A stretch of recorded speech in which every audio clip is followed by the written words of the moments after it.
You walk into a room, your shirt has a stain on it, you are sure everyone sees it, you replay an awkward sentence you said an hour ago. You are sure everyone is still thinking about it too. But they are not. Almost none of them notice at all. This is not a coincidence. It is not low self-esteem. It is something built into your brain, and it has been there far longer than mirrors, cameras, or social media. In 2000, psychologist Thomas Gilovich ran an experiment that would become one of the most cited studies in social psychology. He asked a college student to walk into a room full of strangers wearing a Barry Manilow t-shirt. The shirt was, by the student's own account, embarrassing. Before walking in, the student guessed that about half the room would notice and remember the shirt. The real number was less than 25%. Gilovich called this the spotlight effect. Your brain insists you are the main character. Everyone else is an extra in your scene, half paying attention, mostly thinking about themselves. But your nervous system does not believe that. It insists quietly and constantly that eyes are on you. Why would evolution build a brain this paranoid about being watched? Because for most of human history, being watched mattered a lot. For roughly 95% of human existence, you didn't live in a city of strangers. You lived in a band of 25 to 50 people. Anthropologist Robin Dunbar, who spent decades studying primate social groups, found that early human communities clustered around this exact size, small enough that everyone knew everyone, and everyone's behavior was constantly observed, judged, and remembered. In that world, social mistakes were not embarrassing. They were dangerous. If you stole more than your share of meat, the group noticed. If you broke a promise, the group remembered. Reputation was not a modern obsession. It was survival currency. Get exiled from the group and you did not just lose face. You lost protection from predators, access to food, a mate, a future. So your brain built a warning system, a constant low-grade hum of, "They are watching, don't mess this up." That system did not get an update when humans started living in cities of millions, surrounded mostly by strangers who will forget your face in 5 seconds. The hum stayed exactly the same. This is why you remember your own typos in a group chat for days. This is why you cringe at a joke that landed wrong 3 years ago. This is why walking past a group of laughing strangers can make your stomach drop, certain for half a second that they are laughing at you. They are not. Statistically, they almost never are. Psychologist Kenneth Savitsky, who co-authored the original Spotlight studies with Gilovich, ran a follow-up experiment that revealed something even stranger.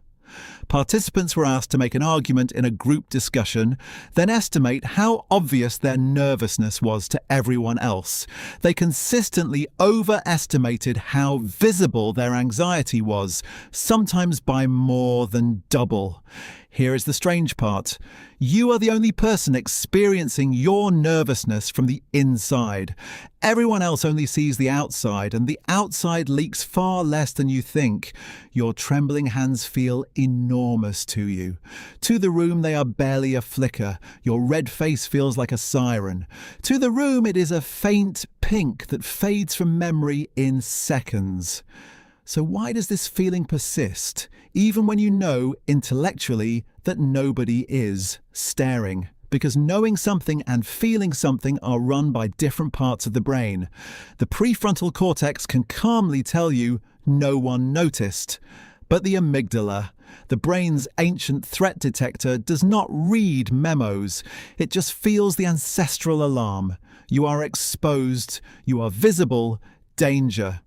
There is a deeper twist here, one that connects the spotlight effect to something even more fundamental about how your brain is built. You are, at every waking moment, the center of your own universe. You see through your eyes only. You hear your own thoughts constantly, narrating, judging, replaying. No one else has access to that channel, ever. This means you are flooded with self-information all day, every day, while you only get small occasional glimpses of what other people are thinking.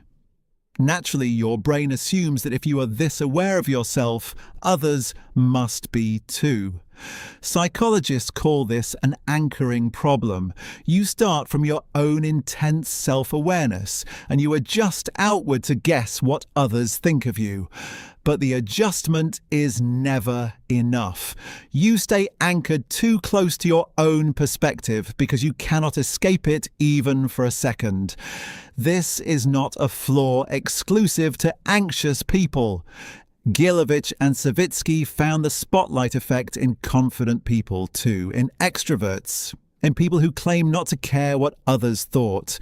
The feeling of being watched is not about insecurity. It is about the basic architecture of human consciousness. You're always home inside your own head. You're only ever a visitor inside anyone else's. Here is where it gets interesting for daily life. Think about the last time you avoided raising your hand in a meeting, certain your question was obvious that everyone would silently judge you.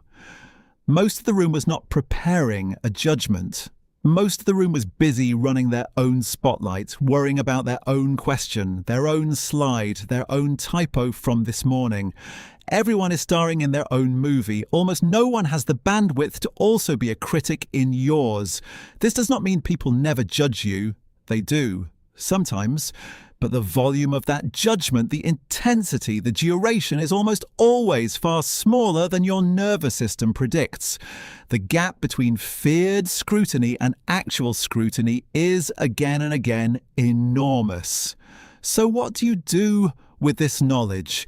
You cannot simply switch off millions of years of social wiring with a single fact. The spotlight effect will still show up tomorrow when you trip in public, when you say the wrong name in an email, when you wear something slightly different to work. But you can borrow a tool from research itself. When researchers studying the spotlight effect wanted participants to feel less anxious, they did not tell them to stop caring.